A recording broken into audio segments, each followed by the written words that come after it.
First of all, corruption goes far beyond just this high level of millions and tens of millions of dollars benefits that oligarchs get from the system.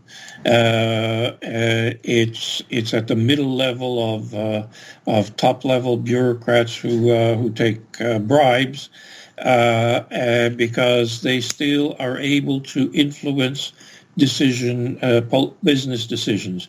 You have to get a signature to build a building, to start a factory, to continue. This is also true judicially. Somebody can jump on you by taking you to court and bribe the judge to find a judgment against you, and you lose your factory. So it's widespread, and it's of course also at the petty level.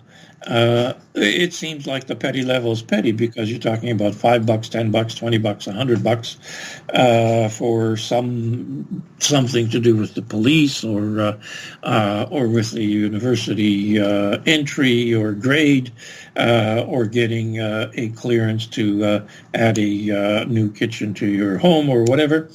But look, when you multiply 10, 100, 200 bucks per person by 40 million, hey, that begins to be like real money. That's billions of dollars of corruption. So that's not small either.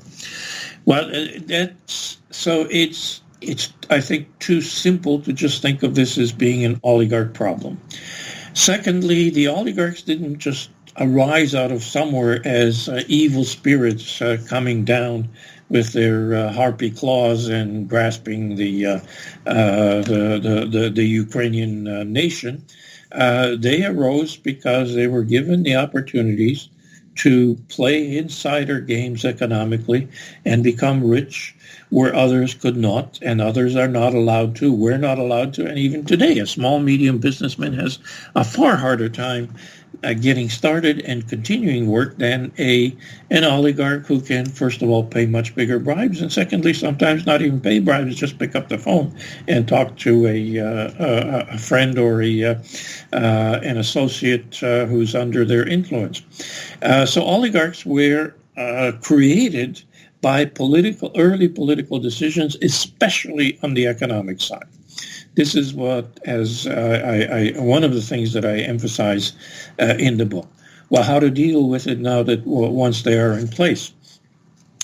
Well, you cannot eliminate them overnight, but there are two major mechanisms where there is the possibility of showing corrupt activities, and I'm sure for many of the very rich, whether you call them oligarchs because they have billions of dollars or you call them minigarchs because they have only hundreds of millions, many instances of bribing somebody must exist somewhere. I don't think there has been enough effort to uncover this. The lack of real serious activity at the prosecutor's level is rather disappointing. So that's a tool to let them know that the game is over. You cannot continue this way.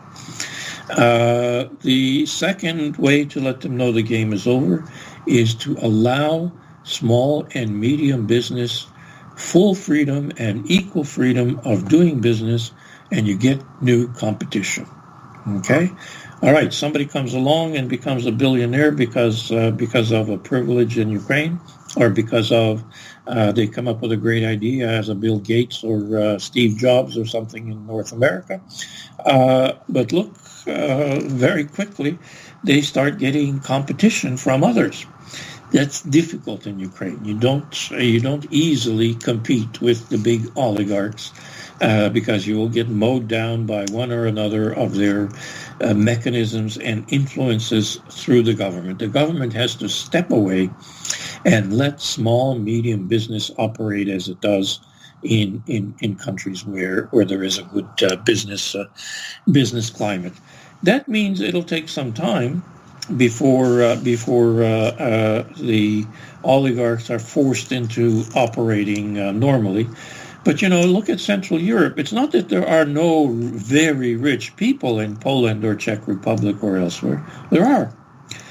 But they have to be rich. They have to, in order to stay rich, they have to compete in the economy with new businesses, international businesses, and they cannot easily rely on picking up the phone and speaking to a high government official. That is the sort of thing that has to stop, and it hasn't yet happened in Ukraine.